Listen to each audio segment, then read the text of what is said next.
Olá, meus amigos, tudo bem? Vamos a mais um episódio do nosso Intríade. Hoje tem episódio novo e a cada episódio sempre temas especiais que vem trazendo subsídios para você, recursos de conhecimento em diversas áreas. Inclusive, eu tenho pensado sempre que a gente tem repetido algumas vezes aqui um tema que é muito importante, que é o empreendedorismo, né? Sempre que a gente encontra alguém que está trabalhando na área do empreendedorismo, imediatamente eu chamo para cá. Por quê? Porque nós estamos vivendo uma época em que as pessoas estão sendo desafiadas, de fato, a buscarem uma forma de aumentarem aí os seus recursos financeiros, seu orçamento doméstico, e às vezes as pessoas não querem mais saber de ir para uma empresa e ficar ali cercado pelas normas de uma empresa, e aí começa a despertar para o empreendedorismo. Mas vamos falar um pouco disso também aqui hoje. O nosso tema hoje está especial. Acompanhe a gente já já.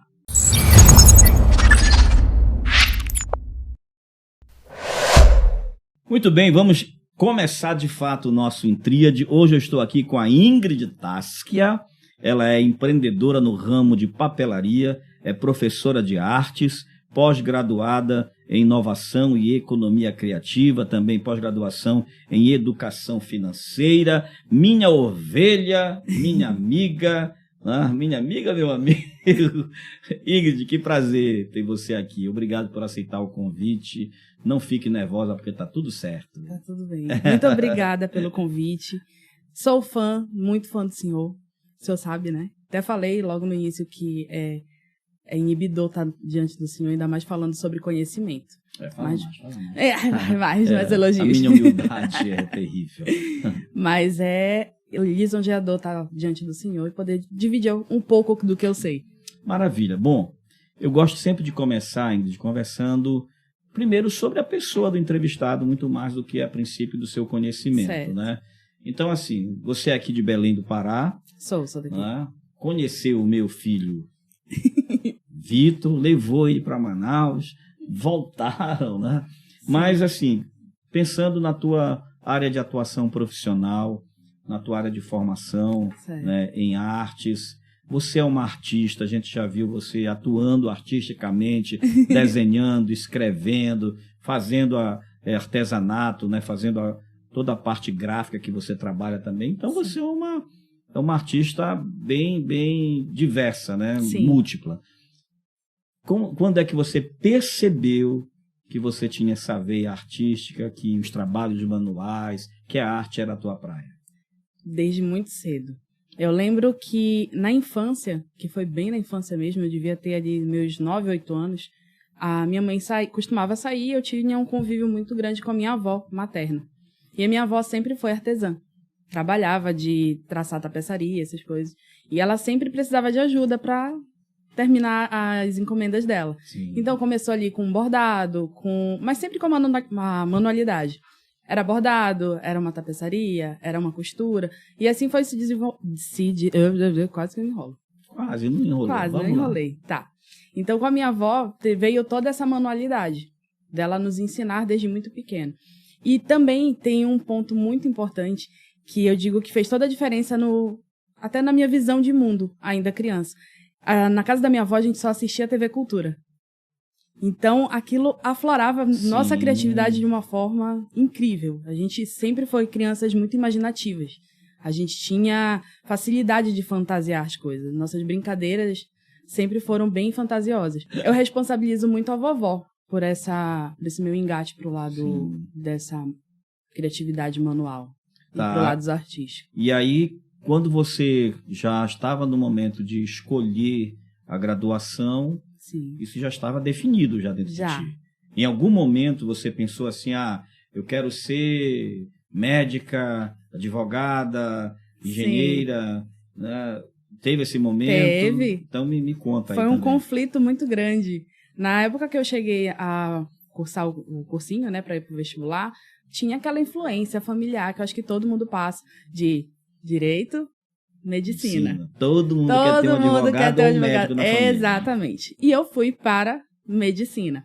Eu fiz vestibular alguns anos para medicina, gostava muito, só que o que me atraía na medicina Não era cortar as pessoas, fazer cirurgias, curar, etc. Não era isso. Eu gostava muito de um livro que eu adorava ver na biblioteca, que era o Sobota, que é o livro de anatomia. Conheço. Aquilo era a minha parte preferida da medicina. E troquei de curso porque eu vi que a arte realmente era o que me puxava, que eu vivia desenhando, vivia pintando, costurando, cortando, etc. Tudo que envolve a arte. E quando eu cheguei na faculdade, a gente teve uma aula, passei, né, em arte, aí chegou na faculdade, tivemos uma aula de desenho anatômico. E o professor falou, ó, vão na biblioteca, pesquise o livro do Sobota. E eu, caramba, tudo fez sentido. Interessante, né? Legal. Sim. E quando eu cheguei lá, fui lá olhar, já conhecia muito do livro, e o professor falou, não, vamos desenhar desenho de observação. E eu já tinha uma certa facilidade por ter tido uma curiosidade lá atrás de saber como era que desenhava tudo, como era por dentro. E então, acabou que enveredei para este lado, apaixonada por arte. Interessante, né? Porque você, pensando na medicina, vai para o Sobota, mas o que te encanta não é aquilo representava, e sim a imagem em si, né? Exatamente. Interessante. Quando eu era adolescente também, eu desenhava. Uhum. Eu passei uma época da minha vida, na adolescência, que eu ganhei dinheiro desenhando. Olha, legal. Fazendo trabalho. Foi um empreendedor. Né? Desde pequeno, eu sempre fui... Desde pequeno não, porque pequeno eu ainda sou. Mas desde jovem, eu já tinha essa ideia de ganhar dinheiro, dava meu jeito. Então, chegou uma época que eu comecei... Eu lembro que eu fiz um desenho uma vez de um esqueleto. Em dois papéis. Na época era cartolina, que se usava muito. Hoje tem aquele papel 40 quilos maior, né? E eu emendei assim, fiz uma em tamanho real, com os detalhes dos ossos. Hoje eu não consigo, não tenho mais nem paciência para isso. Mas desenhava. Eu tinha o Manuel, meu cunhado, que saía para abrir letras na época, né? Sim. E eu ia para os desenhos. A gente fez uma vez uma parede, um mural, ele fez as letras, era uma casa na época do Jogo do Bicho, né? E eu desenhei todos os 24 animais, acho que é 24, tu que joga no bicho aí. 25, pra saber que eu não jogo, né?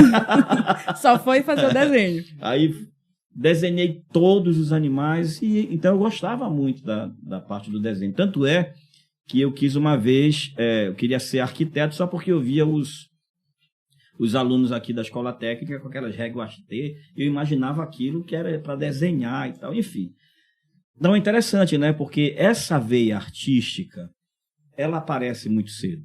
Sim. Então, eu hoje faço as minhas artes, né? Faço as pulseiras, faço trabalhos manuais, eu gosto muito disso. Depois tem a música, a poesia. Então, de fato, essa veia artística aparece. Agora, mais do que é importante ter a veia artística, mas é importante entender que aquilo está ali, que aquilo é realmente algo que faz sentido para você, e aí investir. Exato. No conhecimento. Foi o que você fez, foi para a faculdade. Sim. E na faculdade, com certeza, você foi entender de fato o que é a arte de maneira mais plena, mais ampla. Sim. Né? Como é hoje para ti a arte? A arte, para mim, ela se tornou um instrumento, eu digo que foi a resposta da maior e melhor missão que Deus me deu, que é poder instruir outras pessoas. Quando eu estava no período escolar, Fundamental 1 e 2, era muito daquela aula de fazer bolinha, fazer o potinho para dar de presente para as pessoas, com macarrão, etc. Sim. E eu não entendia por que fazer aquilo, então eu achava aquilo muito horrível. Aí volto lá na História da Cultura, que eu assistia com a vovó. E lá falava que era um programa de arte. E aí tinha um documentário sobre a arte egípcia, tinha uma arte marajoara. E eu ficava, por que não ensinam isso na escola? Então, quando eu fui para a faculdade e fui ver que eu não ia aprender o que eu queria ter aprendido na escola, na faculdade, mas sim que eu ia aprender a transmitir conhecimento. Então, hoje, com essa parte de criação, inovação, eu consigo mostrar para os meus alunos formas deles serem artísticos, mesmo eles dizendo que eles não são artísticos. E aí, eu digo para eles que ser artístico já veio na gente, como você falou. Vem muito cedo. E vem realmente na gente, porque nós somos a imagem e a semelhança de Deus. Sim. E Deus foi o primeiro criador, então o primeiro empreendedor. Então, não tem como a gente ser a imagem e semelhança dele e não ter essa veia artística, criativa. Ele é o grande artista do universo, né? Exatamente. O grande criador que moldou tudo com as próprias mãos. Isso. Né? Quando a Bíblia fala de Adão e Eva, né? De Adão especialmente, né? Você vai ver Deus realmente colocando toda a sua paixão pela arte, né? A maior pintura, a maior obra de arte está aí diante dos nossos olhos todos os dias. Todos os dias. Né? A gente sendo acorda modificado. de manhã e com essa arte viva. Exato. Né? Eu acho que essa é uma verdade mesmo. E você vai ver desde a infância, as crianças trabalham muito com isso. Às vezes, quando está desmontando um carrinho que ganhou, desmontando a boneca, né? Isso aí tem a ver, sim, com essa veia artística. O que acontece, talvez, é que depois os pais começam, de alguma forma, sem saber, começam a tirar isso da criança, né? Aí a gente começa a se tornar um tanto quanto mais lógico, sim, né? Até por conta também a gente vê que até quando se pensa em medir o coeficiente de inteligência de alguém, vai se medir pela sua inteligência lógica matemática, né? E hoje a inteligência artística também já é algo que já se pensa, né? Sim. E aí a gente, para falar de arte, a gente vai entrar num outro aspecto da arte que eu acho que é muito importante. Eu vou tentar fazer aqui uma conversa que gira em torno da arte. Então, vamos começar com essa aqui. Criatividade. Certo. Então, um artista, ele de alguma forma, ele parece que tem esse quê de criatividade. Certo. Porque ele vai pegar algo que todo mundo enxerga. Por exemplo, eu não sou um artista no sentido da profissão. Sim. Mas, de alguma forma, eu me considero um artista no momento que, olha só, né? Tá aqui o artista, né? Apareceu aqui. Acho que uma das provas. Né?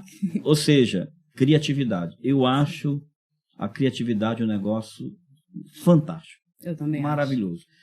Vamos falar, então. Para ti, o que é a criatividade? Como é que a criatividade ela se manifesta no teu trabalho? No meu trabalho. Eu busco muito conhecer os meus alunos e gerar formas de mostrar que eles são criativos. Que acontece muito, que a gente trabalha com desenho, com expressividade, né? E eles dizem, eu não sei fazer isso. E eu digo, mas todo mundo sabe. Hoje ainda aconteceu isso. Eu pedi para que os alunos, a gente estava estudando sobre inventores, e era sobre Santos Dumont e Leonardo da Vinci. E o menino falou, mas eles já eram velhos, garotinho, né? Eles já sabiam fazer isso. Eu disse, não, mas é uma invenção. Invenção você cria do zero. Mas tudo já tá aqui, todo mundo fala, né? Tudo já foi criado, a gente só faz copiar. E eu falei, eu tenho um exemplo que eu posso fazer aqui, para mostrar que todo mundo é criativo, inclusive vocês que estão aí em casa assistindo. Feche seu olho. Eu faço isso com eles. Aqui, vou fechar também. Lá, vocês aí também fecham os olhos. Fecha os olhos.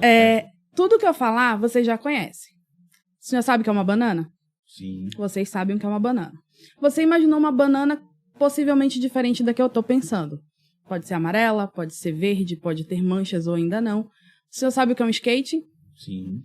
Imagine agora essa banana descascada, onde a casca dela viram as perninhas dela e ela está andando de skate sorrindo. E eles começam a dar gargalhada. É isso. Todo mundo conseguiu imaginar? Sim. Se você consegue imaginar, você tem uma mente criativa. Porque você consegue juntar elementos para poder gerar essa imagem criativa na sua cabeça. Se você consegue fazer isso mentalmente, mas não consegue fazer manualmente, não consegue desenhar, tá faltando o quê? A prática. Mas a criatividade, ela já vem entranhada na gente. Tanto que no início, na primeira infância, na primeira infância, a criança costuma fazer as garatujas, que são aquele monte de rabisco, e a gente vê que a criança tem prazer em fazer aquilo. E com o tempo a gente vai perdendo, vai ficando mais retraído. E tem uma pesquisadora que ela fala que a gente é contaminado por um vírus, que é o vírus da comparação. Isso faz com que a gente acabe matando a nossa criatividade. Porque a gente já começa a pensar, se eu for fazer meu desenho não vai ficar tão bonito quanto o do fulano. Tudo a gente acaba comparando. E quando você falou que os pais, às vezes, até mesmo sem ter a intenção, acabam fazendo isso com as crianças, né? Legal, mas já fez um outro desenho melhor? Então isso meio que vai amortecendo, né? É porque você começa a colocar o seu olhar sobre o outro, né? Certo. E assim, quando a gente pensa em... Isso acontece muito, por exemplo, com música. Sim. Tá? o músico ele está tocando num ambiente em que os outros não são músicos, ele está numa boa, toca, beleza. Aí alguém chega no ouvido dele e diz, olha, aquele rapaz está ali, ele toca muito. Aí, pronto, aí já acabou com o cara. O cara Acho que nem precisou dizer que ele não toca, né? Não precisou dizer que ele só disse que o outro toca muito. Aí ele já se sentiu numa posição de ser avaliado pelo outro. Exato. Eu acho que isso é esse sentimento de ser avaliado pelo outro que às vezes mata a criatividade. Isso. Né? Quando você pode deixar fluir. Tá, cara, o cara toca muito, mas eu gosto de tocar. E aí? Mas eu sei o que eu estou tocando. E aí? Eu falo isso muito aqui para os professores da escola, Sim. de adoradores, e nós já tivemos tantos professores maravilhosos, bons, grandes músicos que passaram por aqui pela escola, e quando a gente faz o recital, que é uma amostra, né, do trabalho da escola, os professores faziam os instrumentais, eles faziam com pensamento, com a cabeça de músico. Sim. E na cabeça deles, eles iam apresentar para outros músicos. Entendi. Então, já vem aquela coisa, né? Que nem o pessoal gosta de falar, que a mulher se arruma para outra mulher. Para ser elogiada ou não. Diz que né, eu não vou falar isso, porque se eu falar, vai dizer que eu sou machista. Mas tudo bem.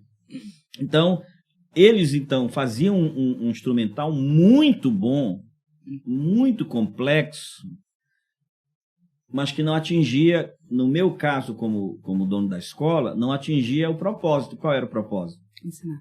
Era ensinar e chamar pessoas para virem, porque essas pessoas que estão lá, que já tocam, que já são bons músicos, eles não vêm estudar aqui.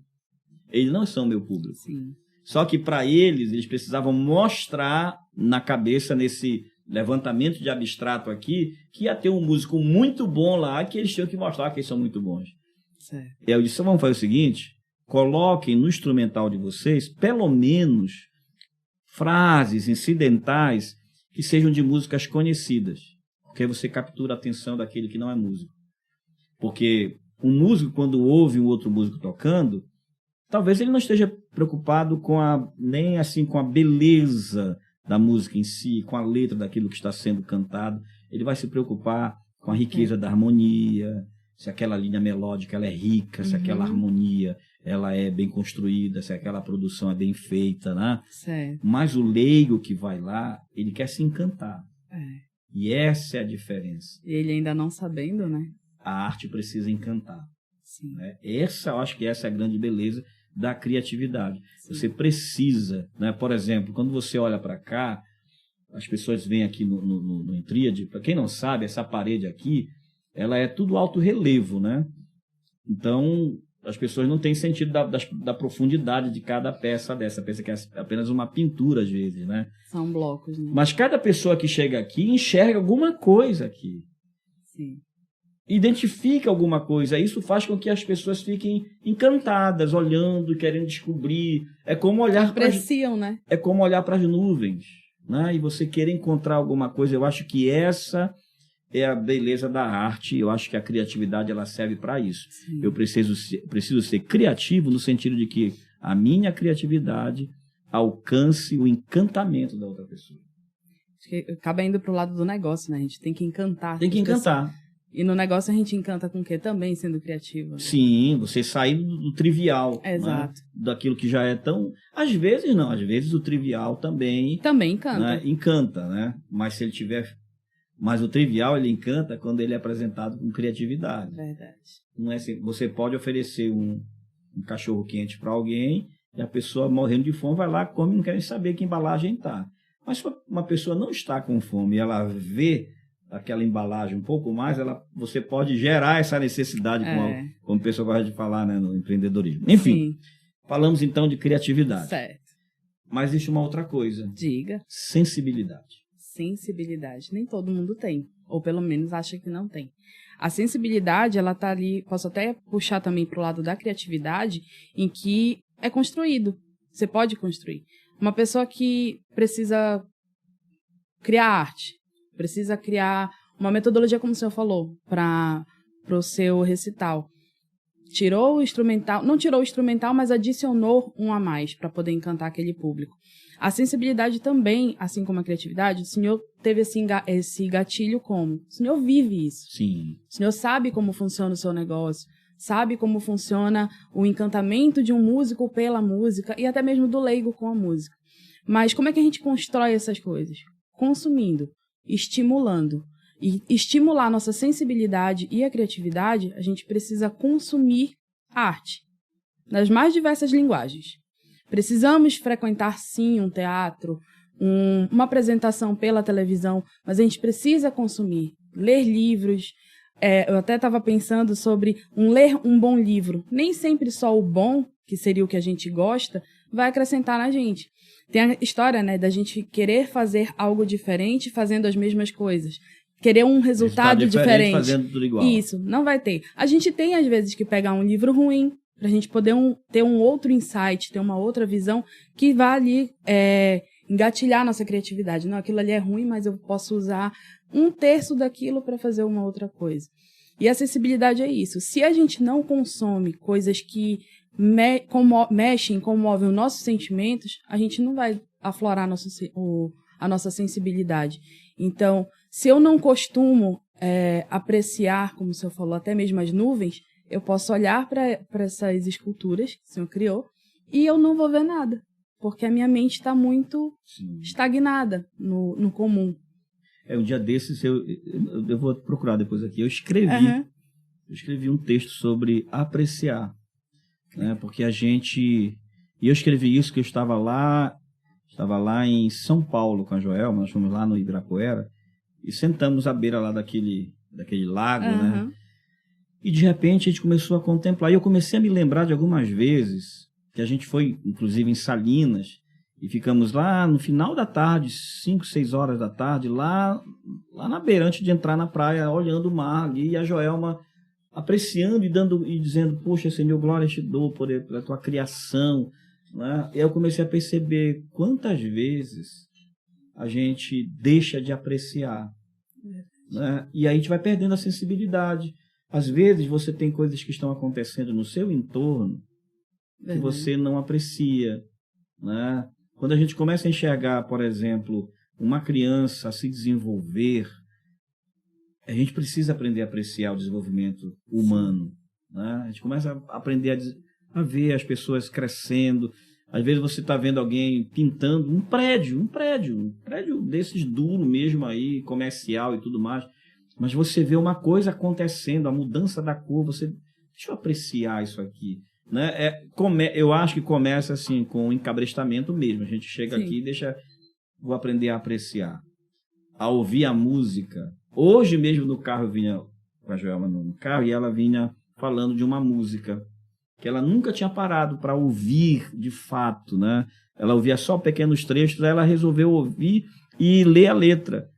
Ela disse como ela foi muito tocada por aquela letra. Por quê? Porque ela resolveu apreciar. Né? E eu acho que é isso que produz. Né? A gente começa, deixa eu apreciar a música, deixa eu ouvir a música mais do que simplesmente ouvir a letra. Mas eu quero ouvir a letra, eu quero ouvir poeticamente como é que essa pessoa construiu essa letra. Existem alguns filmes, por exemplo, existe um filme que é um dos meus preferidos, está sempre na minha lista de filmes preferidos, que é Um Sonho de Liberdade. Por conta do texto, eu acho o texto fantástico, maravilhoso. Tem um outro filme com o Dan Stubble, que ele faz, eu acho que é... nacional, né? Dan Stubble? Ele é um ator brasileiro, mas ele fez um filme que é como se ele fosse um imigrante que está vindo num momento para passar no Brasil. É uma história toda e ele cita uma história, ele faz um trecho tão lindo que o cara da alfândega, né, que tinha que dar um carimbo para ele, o cara que vai receber, tinha que dar, que era o Tony Ramos na época, o ator, disse que só ia se ele conseguisse fazer ele se emocionar, e ele fez. Uau. Contando uma história, só que não era verdadeira, e ele era um texto de um escritor, mas ele interpretou de tal forma que o outro ator comoveu. Então, eu acho fantástico isso. Se a gente parar para apreciar, Sim. A gente vai ver muito mais beleza do que a gente vê nesse corre-corre da vida. Verdade. E isso gera a sensibilidade, a criatividade, a sensibilidade. Né? Durante a pandemia, a gente teve um momento desse deleite da obra de Deus, que eu estava estudando. A gente teve tempo para fazer de tudo, né? Durante a quarentena. E eu voltei a estudar aquarela. E eu estava pintando vários dias já, fiz até pintura desse homem lindo. E a gente foi para a varanda de casa. Tava tendo pôr do sol em Manaus, o pôr do sol de Manaus é lindo. Olha só, este homem lindo é o Vitor, tá? Esposo dela que tá aqui. A gente foi pra sacada para ver o pôr do sol. E o pôr do sol de Manaus é muito lindo, é muito colorido. Para quem ainda não viu, pode pesquisar aí no Google, as imagens é bem lindo.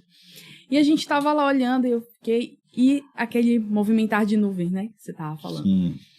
E eu fiquei olhando e disse, caramba, e pensar que Deus tá pintando isso agora pra gente. E o Vitor, muito romântico, vira pra mim e diz, o mesmo artista que pintou, que tá pintando, foi quem te pintou. E isso deu uma virada de chave na minha vida. Que legal. Porque pra tudo agora que eu olho... É uma benção. É uma benção, senhor. Pra tudo que eu olho, eu até falei pra ele que eu parei de chamar a criatividade de criatividade e chamo de cristoatividade. Porque não tenho mais pra onde olhar e ver alguma ação natural e não pensar, a folha sabe o momento certo de cair e quem denominou isso me fez. E eu ainda fico errando. Mas a folha sabe a hora certa dela cair. Sim. Mas o mesmo artista paciente que fez aquela árvore também me fez. Então, em tudo que eu vou fazer, eu até tenho livro do... Esqueci o nome dele agora. Mas é o livro Chamados para Criar, que eu falo dele para todo mundo. Lá fala que nós somos co-criadores. Igual como eu já falei, que tudo já existe, a gente só vai modificando, né? Dando uma nova cara para tudo. Deus já criou tudo. Então, a gente é co-criador. Tudo que a gente faz, a gente é co-criador junto com ele. Sim. Porque ele está ali nos instruindo. Tem uma pesquisadora, que é a Teresa Amabile. Ela fala sobre os 3 componentes da criatividade. Que também vai estar na arte. Que é o estímulo, que é, no caso, o nosso conhecimento, a motivação e também a nossa sensibilidade do pensar criativo. E na motivação... é muito do que acaba fazendo com que a gente seja mais criativo. A gente não leva tanto em consideração os outros, né? Nosso conhecimento, estudos e tudo. Mas a motivação. A motivação é o que nos faz ser criativos e o que nos mata também como criativos. Então, deixa eu ler aqui, olha. Eu achei o texto que eu falei do apreciar. Pera lá. Tá, pode falar. Vou ler aqui o texto do apreciar. Tem que colocar um fundo musical, né? Cadê o pianista? Apreciar. Qual foi a última vez que você se deu o direito de apreciar? Vivemos num corre-corre tão grande que tudo o que fazemos está na categoria do urgente. Comemos, conversamos, saímos para resolver problemas, andamos pelas ruas num ritmo acelerado a tal ponto que não conseguimos mais parar para apreciar. Apreciar é uma palavra em desuso em nossos dias. O que mais ouvimos é não tenho tempo, estou atrasado, agora não dá, depois eu faço e assim vai. E a vida vai passando diante de nós com toda a sua beleza, sem que percebamos. Apreciar é dar apreço, estimar, admirar, prezar, gostar, valorizar, contemplar. Os filhos crescem, as pessoas vão embora, a música sai das paradas de sucesso, as estações mudam, o filme sai de cartaz, o livro desaparece, tudo passa e ficamos com aquela sensação de que tudo passou tão rápido, exatamente porque não apreciamos. Que tal parar um pouco em meio ao turbilhão de atividades do dia a dia e apreciar um bom livro, uma boa música, um filme, a brincadeira do filho, o caminhar das pessoas, as nuances das nuvens, olha as nuvens aqui, as flores, a natureza, a boa conversa, a amizade, a poesia, o céu, a dança e tantas maravilhas que estão diante de nós e muitas vezes nem nos damos conta. Que lindo! Apreciar. Palmas pra ele. Você falou algo no texto que me fez remeter a algo que eu tinha escrito aqui, que é sobre essa correria que a gente vive. O quanto isso, de certa forma, a gente até se ilude achando que a gente está fazendo muita coisa. Mas o ócio, ele é criativo. O ócio criativo, né? Eu já ouvi falar Isso. de ócio criativo. O ócio é criativo. E tem uma professora nos Estados Unidos, a Martina Mulberg, na Espanha. Martina Mulberg, que ela fala sobre isso. Que a gente tem que parar. A gente tem que dar um tempo para que a gente fique sem fazer nada e deixar o nosso cérebro agir naturalmente. De poder, na praia, a gente ficar apreciando, ver o movimento das águas. Quantos artistas, impressionistas, na verdade mais os impressionistas, paravam para ficar vendo a transformação que a luz fazia nos objetos. Sim. O próprio Van Gogh, não foi o Van Gogh, desculpa, o Monet passou anos pintando a mesma capela, com luzes diferentes. Um dia foi numa tarde na primavera, outro dia no outono, e coisas que a gente não dá mais tanto sentido hoje em dia. Imagina a gente parar toda a tarde para fazer uma pintura, até mesmo uma fotografia que seria mais rápido, né, já que a gente corre tanto. E voltando à parte da sensibilidade, que eu falei agora do artista, eu lembrei que eu falei para os meus alunos sobre o expressionismo. E eles ficavam, mas como que a gente se expressa? Eu disse, vocês que vão me dizer como vocês se expressam. A maioria deles, eu me expresso na rede social. Eu disse, tá, mas e a tua expressão realmente? Que forma, né? Eu disse, porque que forma tu faz isso? Aí eles falaram da famigerada rede social, o antigo Twitter, que agora é o X. Eles só ofendem. Isso é a forma deles se expressarem. E eu falei, tem uma parte da arte que vocês conseguem fazer, que é tão mais bonito se expressar, porque tu vai estar falando dos teus sentimentos, não de uma raiva qualquer que tu tá. Tu vai poder mostrar para as pessoas aquilo, porque quando a gente fala, né, acaba vindo uma outra pessoa com outro argumento para gerar um conflito ali.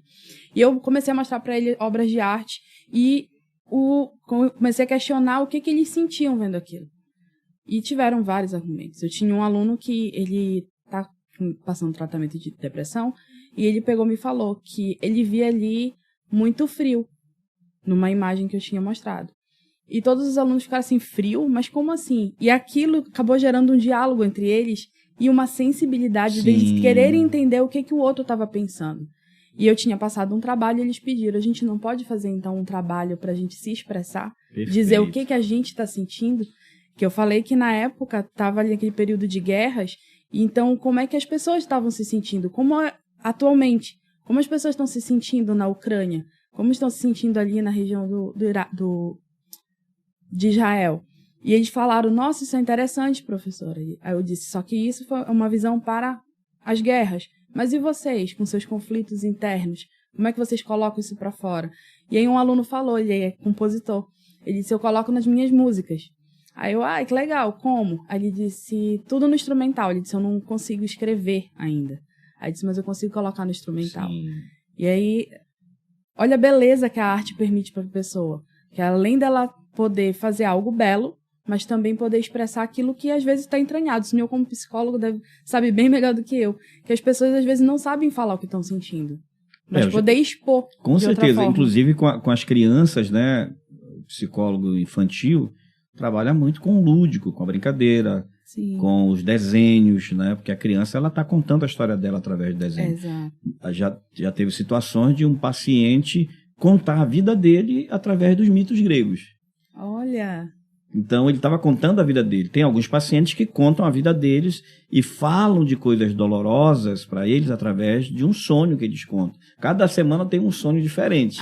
Entendi. Mas estão falando deles, né? Sim. Eu já tive uma paciente que trouxe a história dela com a mãe dela nos desenhos dela. E não era uma criança, era uma adolescente. Já adolescente não, uma jovem. Sim. E inclusive fazia psicologia também. Ela era já quase se graduando como psicóloga. E ela trouxe os desenhos dela. E uma coisa incrível, assim, e eu já estava atendendo essa paciente há algum tempo, mas na hora que ela traz o desenho, que a gente realmente começou a terapia. De, olha, agora nós começamos a terapia. Né? Porque ela conseguiu se expressar através do desenho. E aí entra, né, Ingrid, eu quero me expressar, o que eu quero dizer e como eu dou conta de dizer. Sim. Porque às vezes a pessoa não dá conta de dizer falando, mas ela pode dizer através da música. Sim. O problema é quando a arte ela vira só um produto. Eu acho que tudo na vida, tudo na vida, seja o teu serviço como enfermeiro, como médico, como advogado, como engenheiro, como um cirurgião, seja lá o que for, como um músico, um compositor, um escritor, quando o teu serviço, aquilo que você oferece, é apenas um produto para te sustentar, ele fica duro, inflexível, ele fica rotina, né? Ele fica mecânico. Ele deixa de encantar. Deixa de encantar. Eu lembro, o Vitor vai lembrar do doutor Ranieri. Uhum. Ranieri, né? É o cirurgião plástico. E eu achei tão fantástico a conversa com ele, porque ele é um artista da música e da escultura, da pintura. E ele faz isso no trabalho dele como médico, Sim. como cirurgião plástico. Olha que coisa linda. Ganha um outro sentido. Verdade. Porque, de alguma forma, ele acaba se expressando através dali. A arte que ele cria dentro da casa dele, ele acaba levando para o trabalho. Ele também leva para o trabalho. Ele diz, inclusive, que ele opera ouvindo música, né? Ele opera ouvindo música. Olha só que coisa. É lindo. É quando você consegue fazer isso. E eu acho muito importante, né, ensinar lá para os teus alunos, como você está fazendo, essa ideia, tá? Eu tenho alguma coisa engasgada aqui que eu preciso dizer. Mas eu não sei dizer falando. Eu posso dizer escrevendo. Coloca isso numa poesia. Sim. Que a princípio pode ser mal elaborada, mas vai expressar. Tá se expressando. E quem vai ler pode até, de alguma forma, corrigir a métrica, a disposição dos versos, as rimas, tudo mais, mas vai ser tocado. Alguma coisa vai tocar ali. Eu acho isso muito, muito fantástico, né? A ideia da expressão através da arte. Sim. Eu fiz recente um curso, foi na verdade um mini curso, de interpretação do desenho infantil. Que era mais falando sobre a importância da gente prestar mais atenção. E eu tenho alguns históricos de aluno. O professor de arte sempre é o professor colorido, né? O professor que as crianças querem estar atrás. E eu lembro que foi um primeiro dia de aula em uma escola. Não conhecia ninguém, estava me apresentando. E um aluno chegou comigo e disse, eu preciso fazer um desenho, deixa eu fazer o desenho? E aí eu, tá, mas eu vou passar o conteúdo no quadro. Eu pego depois, eu posso fazer o desenho? Eu disse, tá, pode fazer. E esse menino desenhava, parecia até cena de filme, sabe? Aqueles artistas. Sim. E o menino não parava e eu via que ele estava fazendo umas garatujas. E continuei minha aula e eu disse, olha, faltam tantos minutos para terminar o exercício. E ele foi comigo ali, eu não vou conseguir pintar. Eu disse, não, então você leva para casa, ainda inocente, né, de sala de aula. Eu disse, você leva para casa e traz na próxima aula. Ele, não, você tem que levar hoje. E aí eu, tá. E ele veio, dobrou o papelzinho aí, abre depois. E nesse depois eu falei pro Vitor, foi um período que eu tive que fazer terapia, que tudo que eu coletava na escola, eu guardava para mim. E aquilo tava me derrubando cada dia mais. E esse foi o primeiro caso. A gente conseguiu resolver lá tudo que aconteceu. E recente uma garotinha fez um desenho para mim. E era para mim, tipo, cartinha, né? Cartinha. Sim. Ela fez o desenho dela indo passear. Só que tava o pai e a mãe para um lado e ela sozinha atrás. E aí eu disse, por que você não tá de mão dada com eles? Aí ela disse, porque eles saem muito só e eu não saio. Aí eu, tá, mas por que você não sai? E a gente vai conversando, né? Sim. E aí ela pegou e foi falando. E incrível, é uma criancinha bem pequenininha. Ela conseguiu deixar o lado deles claro, o lado dela mais escuro. O lado deles tinha flores, tinha plantas e o dela não tinha. E aí ela foi desenvolvendo isso. E aí a gente, conversando com a pedagogia da escola, a gente viu que é porque a mãe tá grávida. Sim. Então ela tá começando a se sentir de lado. De lado, isolada. Aí a diretora chamou a mãe, né? Não, a gente sai com ela. Eu disse, não, então não é o sair. Ela tá se sentindo. Sim.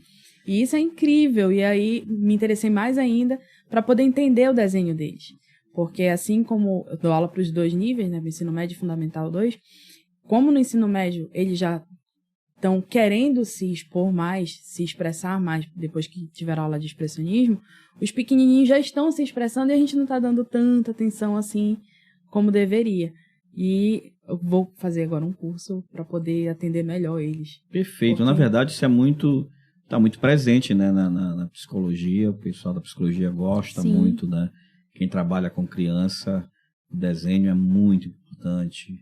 As histórias que as crianças contam, né? Vocês contam uma história aí, a criança começa a contar uma história, né? Tinha um monstro, aí depois você pergunta, que um dia desses eu tive uma criança, eu não atendo criança, né? Sim.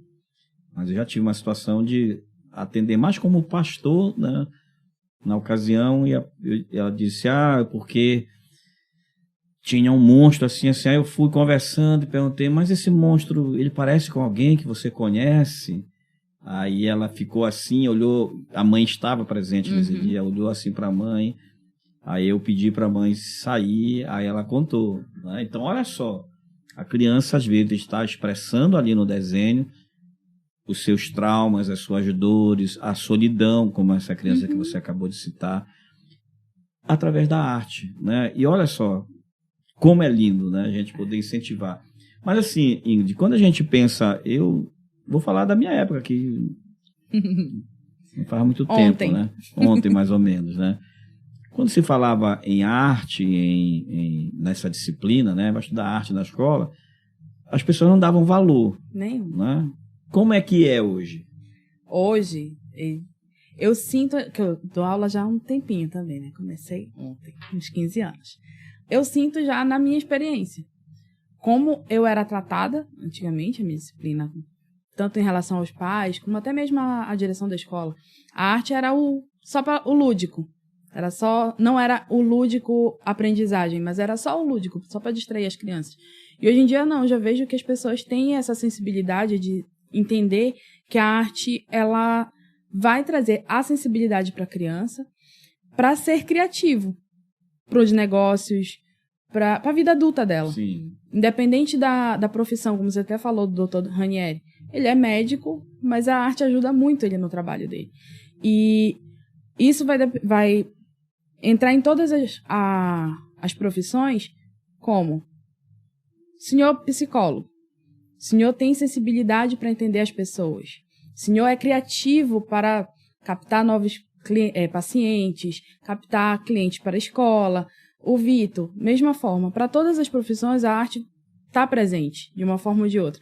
Aí até lembrei agora, que eu ia falar lá no início sobre criatividade, que as pessoas tendem a dizer que a pessoa é criativa porque é genético, é criativo porque sabe desenhar, mas todo mundo não corre para poder desenvolver a sua criatividade, para poder consumir essa arte. Eu digo muito que a gente tem um déficit de capital cultural muito por falta de incentivo.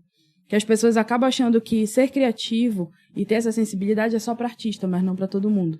Até a Tereza que eu falei, ela é uma economista, ela é professora de economia, mas ela é especializada em criatividade.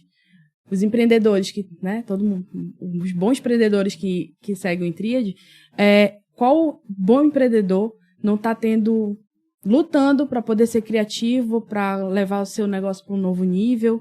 Então, tudo isso eu vejo que as pessoas hoje em dia conseguem mais entender a aula de arte, a importância da aula de arte. Até mesmo a questão dos meus alunos, na fase adolescente, né, que estão cheios de conflitos. Eu lembro que na minha época, eu adolescente, eu achava horrível, ter que assistir aula de novo, todo ano, quase o mesmo conteúdo. E eu vejo que hoje em dia eles entendem que aquilo ali vai ajudar eles, seja na fase adulta, até mesmo agora, para poder entender como eles podem se expressar, como eles podem se desenvolver. E eu vejo que nas escolas estão nos utilizando mais, até mesmo nas novas disciplinas que tem, de projeto de vida, contam muito com a gente. No PIE, que é um projeto integrador, que a gente não trabalha mais sozinho de arte, a gente trabalha com as outras linguagens artísticas, que entenderam que tem arte na matemática, tem arte na língua portuguesa, tem arte na história, na geografia. Então a arte está presente, coisa que a gente não via antigamente. E hoje você está fazendo uma pós-graduação em inovação e economia criativa. Sim. Né? Eu acho que você deu a deixa justamente para a gente já transitar para aí. Certo. Né? O que seria isso? O que é quando você pensa em inovação, em economia criativa? Certo. A economia criativa, ela é uma forma de negócio. É um negócio que envolve conhecimento. A gente está aí desde a quarentena, pandemia, um boom de cursos online.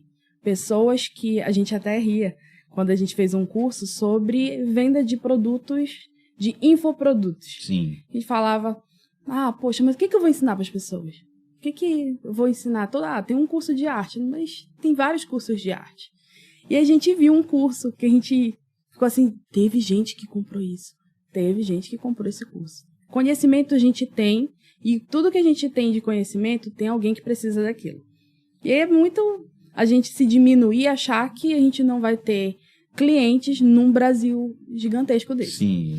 E o curso tu lembra que era de técnicas para limpar a casa. 10 técnicas para limpar a casa. Um curso de 400 e poucos reais que tinha feito 1 milhão, né, em 7 dias. É o famoso curso lá que eu não vou dar ibope, né? Não tá patrocinando. Não, é verdade. Pois é. Em 7 dias a pessoa vendeu o curso 10 técnicas para limpar a casa. Aí o outro, 10 técnicas de sedução. Aí o apresentador até falou, a pessoa faz o quê no curso? E tinham outros, aprenda os 5 pontos básicos do crochê. A gente olha, mas isso tem gratuito no YouTube. Mas as pessoas, a gente sabe que compra. Tem técnica, né, essa equipe de mídia. Tem técnicas de patrocínios para poder chegar ao conhecimento em quem precisa daquele conhecimento. Sim. Então sempre tem. E a economia criativa vai trabalhar em cima disso. De produtos de conhecimento, infoprodutos que você pode vender. Você vai vender seu conhecimento. Na verdade, eu acho que hoje é assim, é o que está em alta de verdade, né? Quem tiver mais criatividade, de fato, vai aparecer mais. Às vezes, Sim. a criatividade, para quem não consegue ter esse olhar um pouco mais apurado, pode parecer só uma idiotice, mas às vezes o camarada com aquela idiotice, que a gente imaginou, carimbou como idiotice, justamente aqui, por exemplo, né? Eu sempre falo dele, que eu fico angustiado, mas tudo bem. É o Manel Gomes, né? O Caneta Azul. Né? Quando surgiu, o senhor ia ouvir? Não. Mas olha o show dele como lota. Ele já foi fazer show pro exterior, fez turnê, né, no exterior. Só cantando a Caneta Azul. Pois é, e olha só, né? Porque é justamente isso. O que foi que essa pessoa, né? O que foi que aquilo que ele fez, o que foi que aonde atingiu? Vai acertar.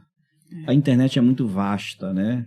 O público de internet é muito vasto, muito diverso. Então consumidor ao extremo. É muito consumidor. E às vezes não quer mais aquela coisa ali tão padronizada. Às vezes até quando você sai um pouco do padrão, que sem desqualificar de forma alguma os que realmente trabalham para padronizar, né? Os mídias, né? Os designs, tudo, mas às vezes o cara põe um vídeo lá todo, usar a expressão aqui, todo peba, né? Sem edição nenhuma. Sem edição, sem nada, e é justamente aquele vídeo que projeta, né, a pessoa. E eu acho que é isso, criatividade, né? Sim. Continua sendo a criatividade. Também você faz educação financeira. Sim. Né? Vai começar a ganhar muito dinheiro, precisa aprender a administrar, né? Com certeza. Até teve o episódio que foi com a Samara, né? E Samara é minha amiga e muito aprendi com ela, né? Já aprendo ao longo da vida.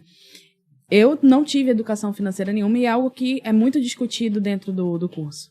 Que eu fui pro lado da educação financeira por, mais lá atrás, eu não saber distinguir o dinheiro meu e do meu empreendimento. Sim. Eu disse, não, pera lá, gente, né?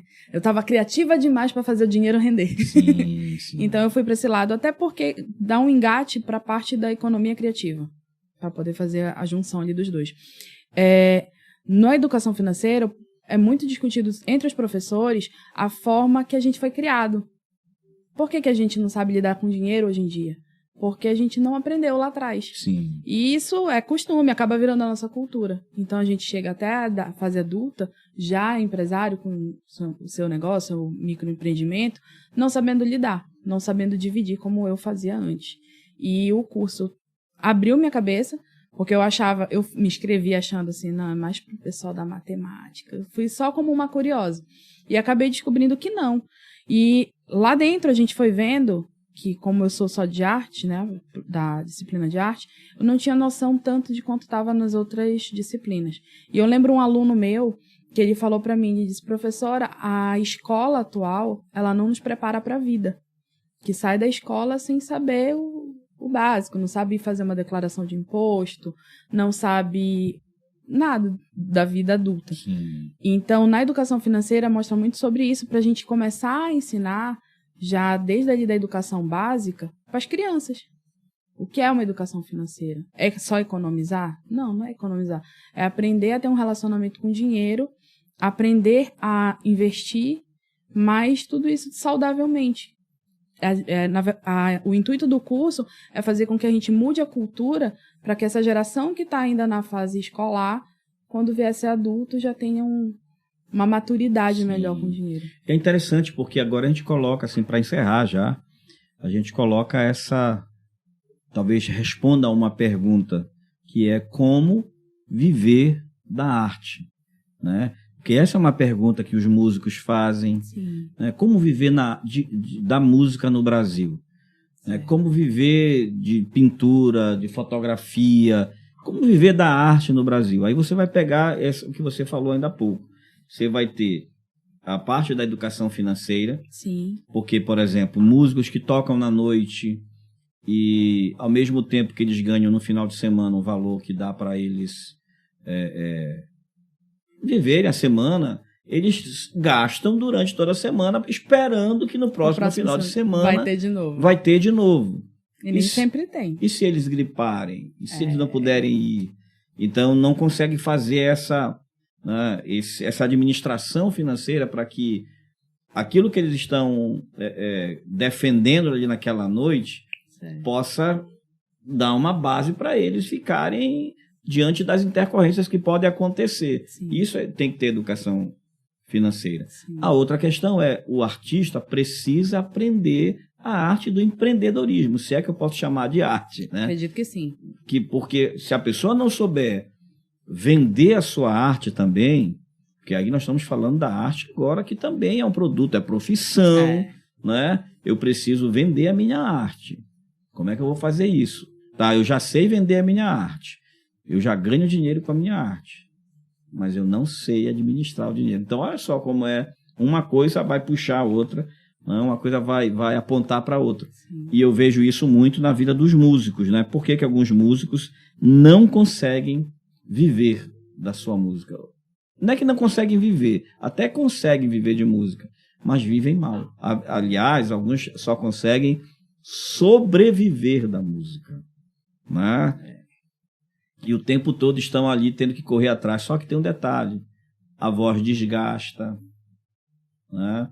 Se o Zezé de Camargo lá não tivesse tanto dinheiro, ele estaria numa situação bem complicada, porque teve um desgaste vocal, né? Tivemos a situação, por exemplo, no meio gospel do Leonardo Gonçalves, né? Que teve um problema sério, né? No seu aparelho fonador, nas pregas vocais, eu não lembro exatamente o que foi, mas ele perdeu os agudos. Isso pode acontecer. Então, como se trabalhar? Então, é importante a gente pensar. E eu acho que você, tipo assim, você pegou tudo, né? Foi estudar economia criativa, foi estudar como eu vendo meu produto, como eu coloco meu produto na internet. Educação financeira, agora eu já sei vender, já estou ganhando dinheiro, mas eu gasto tudo, né? Lembro da Vitória, né? Tô rica, né? A gente já pensa logo. O cara chegou lá, o primeiro trabalho que fez, ganhou dinheiro que ele ganhava, às vezes, trabalhando 60 dias. Ganhou num dia e tô rico. Gasta tudo, né? Esquece de fazer aquela separação, né? Tá, eu ganhei... Fazer o controle, né? Eu preciso controlar. Eu ganhei 10 mil reais aqui, mas o que é meu aqui é 3 mil. Deixa esses 7 mil, que esses 7 mil é da empresa. Não mexendo da empresa, né?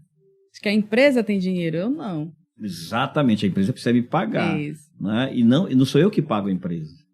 É a empresa que paga. É a empresa que me paga. Eu sou um funcionário, né? Que as pessoas veem muito o lado do eu sou o dono, eu sou o proprietário. Não, eu sou um funcionário. Nesse ponto que você falou do músico, no artista freelancer em geral, eu vejo muito, que a gente até fez no orçamento do Vitor, que era o não saber cobrar. Sim. O pessoal não costuma fazer, né, tabela. E as pessoas pensam assim, eu vou lá, eu vou gastar tanto tempo, eu vou pagar um Uber, vou isso. Não é só isso. Tem muita coisa. Tem porcentagem de equipamento, tem porcentagem de transporte, de um equipamento no ano, do equipamento que você está usando, para tu ter um de emergência. Tem muita coisa para ser calculada. Tem a depreciação do próprio instrumento da pessoa. Né? Então a pessoa acaba aqui doando, na verdade, Sim, o seu trabalho e não vendendo. Bom. Acabou, Ingrid. Acabou! Na verdade, foi muito, assim, quando a gente pensou quando você falou a respeito do Empreendeus lá, que é o nosso serviço eu chamo de ação social lá na comunidade Altar. E é mesmo.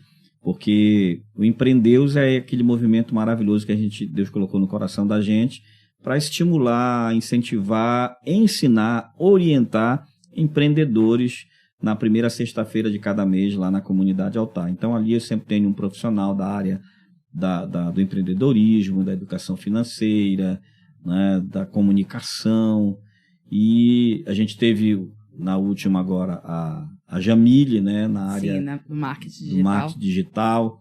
E aí você falou sobre essa tua disposição também de contribuir. Sim. E aí eu logo pensei, não, vamos primeiro para o Intríade, né?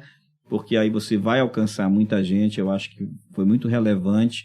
Nós temos muita gente aí que talvez pensando, cara, o que é que eu vou fazer com isso aqui? Eu faço, é tão bonito, mas ninguém compra. É tão bonito, mas ninguém gosta. Primeiro, você gosta? Você se sente bem? É isso que você quer? Então, faça com que as pessoas saibam que você faz algo bom e que você gosta. Exato. Que elas vão querer. Não é isso? É isso. Então é isso. Acabamos. Olha, gente, compartilha o programa com muita gente. Manda aí o nosso link para as pessoas acompanharem o programa. Coloca lá naquele grupo lá das tias, lá da sua família, lá do condomínio, dos colegas de time, do churrasco, né? Fala desse programa, porque assim, nós já estamos aí com vários episódios com temas diversos. Encontrei esse final de semana com muitas pessoas de, estou acompanhando, todo o tempo estou aprendendo. Às vezes, cada programa, tem programa aqui que são verdadeiros cursos, né? Palestra sobre temas diversos, como foi hoje, falando sobre arte, sobre sensibilidade, criatividade, economia criativa, educação financeira. Hoje foi um mix de tudo isso, um papo muito agradável, muito gostoso aqui com a Ingrid. E que bom. E vai ficar muito bom, porque o marido dela vai editar, vai ficar melhor ainda. Olha, quando o Jaime trouxer a esposa dele também aqui. É isso, trazer a dele. Ingrid, muito obrigado. Deus te abençoe. Até o próximo. Também. Vai ter muito outro, obrigada. tá bom? Deus abençoe vocês. Até o próximo, se Deus quiser.